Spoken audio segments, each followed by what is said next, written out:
ఇద్దరు భార్యాభర్తలు, వాళ్ళకి ఒక్కగానొక్క కూతురు. ఆ అమ్మాయిని వాళ్ళు బాగా చదివిస్తారు. అయితే ఇంట్లో పరిస్థితులు బాలేకపోవడం వల్ల అమ్మాయిని తొందరగా అయితే పెళ్లి చేస్తారు. అలా పెళ్ళయ్యాక తన భర్త అమ్మాయిని సిటీకి తీసుకెళ్లి జాబ్ చేసుకుంటూ వాళ్ళిద్దరైతే చాలా హ్యాపీగా గడుపుతూ ఉంటారు. కొన్ని రోజుల తర్వాత అమ్మాయి తన భర్తతో నేను కూడా ఏదైనా జాబ్ చేస్తాను, ఒక్కదాన్నే ఇంట్లో బోర్ కొడుతుంది చెబితే ఆ అబ్బాయి సరే అని చెప్తాడు. తరువాత అమ్మాయి ఒక కంపెనీలో ఇంటర్వ్యూకి అయితే వెళుతుంది. ఇంటర్వ్యూ పాస్ అవుతుంది అండ్ జాబ్ కూడా కొడుతుంది. సో వాళ్ళిద్దరూ అలా జాబ్ చేసుకుంటూ అన్ని విధాలుగా చాలా హ్యాపీగా ఉంటారు. అయితే అమ్మాయి పనిచేసే ఆఫీస్లో టీఎల్గా పనిచేసే వాళ్ళలో ఒకతను ఈ అమ్మాయిని ట్రై చేస్తూ ఉంటాడు. ఈ అమ్మాయికి కూడా అర్థమవుతుంది. ఇలా కొన్ని రోజులు గడిచిన తర్వాత ఆ పర్సన్ టీకి ఇన్వైట్ చేయడం, లంచ్ అనేది కలిసి చేయడం అలాంటివి జరుగుతాయి. అమ్మాయి జస్ట్ క్యాజువల్గానే ఉంటుంది. కానీ కొన్ని రోజుల తర్వాత అబ్బాయి చూపించే కేరింగ్ చూసి తను ఇంప్రెస్ అయిపోతుంది. ఇదేది కూడా తన భర్తతో తను చెప్పుకోదు. తన భర్తతో ఇంట్లో ఎంత హ్యాపీగా ఉంటుందో అంతే హ్యాపీగా అయితే తను ఉంటుంది.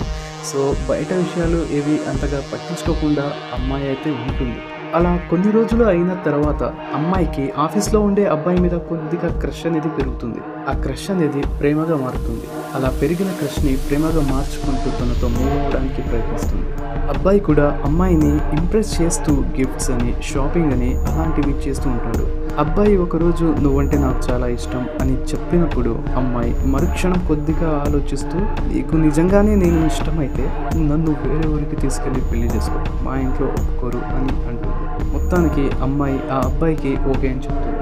అబ్బాయికి అమ్మాయి అంటే ఇష్టం కాబట్టి తను ఏమీ ఆలోచించకుండా అమ్మాయి చెప్పిన వెంటనే అమ్మాయిని తీసుకొని వెళ్ళిపోతాడు. తన భర్త అయిన ఆ అబ్బాయి ఉంటాడు కదా, ఆ అబ్బాయి ఇంత నైట్ అయినా కూడా తను ఇంకా రాలేదేంటి అనేసి ఆలోచిస్తూ తన ఆఫీస్కి అయితే వెళ్తాడు.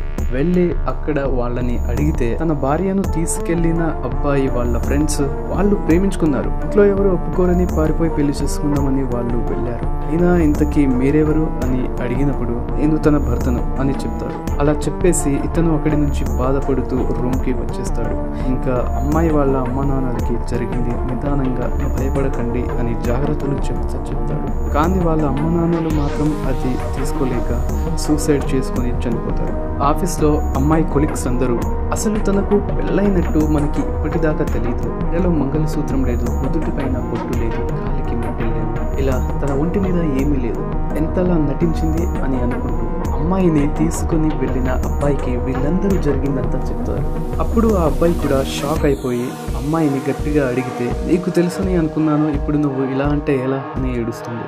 అప్పుడు ఆ అబ్బాయి చాలా బాగా చూసుకున్న భర్తనే వదిలేసి వచ్చావంటే నన్ను వదలడం పెద్ద విషయం కాదు, నన్ను వదిలి వెళ్ళిపో అని చెప్పి వెళ్ళిపోతాడు. అమ్మాయి భయంతో వణుకుతూ ఏడుస్తూ ఉండిపోతుంది అక్కడే. అయితే ఆమెకు ఫోన్ వస్తుంది, నీ భర్త ఇంట్లో ఊరి వేసుకుని చనిపోయాడు అనేసి. అది విన్న తర్వాత ఆమెకు ఏం చేయాలో అస్సలు అర్థం కాలేదు. అండ్ ఇంకోసారి మళ్ళీ ఫోన్ వస్తుంది. ఆ ఫోన్లో ఏంటంటే మీ అమ్మ నాన్న వాళ్ళు విషం తాగి చనిపోయారు అనేసి. అప్పుడు ఆ అమ్మాయి బాధపడుతూ నన్ను ప్రాణం కంటే ఎక్కువ ప్రేమించిన వాళ్ళని వదిలేసి అనవసరంగా వచ్చాను, నన్ను ప్రేమించిన వాళ్ళందరినీ కోల్పోయాను, ఇప్పుడు నేను బతికుండి వేస్ట్ అనేసి తను ఒక బ్రిడ్జ్ పై నుంచి కిందికి దూకి చనిపోతుంది. అమ్మాయిలు అబ్బాయిలలో ఏం చూసి ఇష్టపడతారో మాత్రం ఇలా కేరింగ్ చూపిస్తున్నాడనేసి భర్తను వదిలేసి వేరే వాళ్ళతో రిలేషన్లో వెళ్ళడం మాత్రం చేయకండి. సో జాగ్రత్త.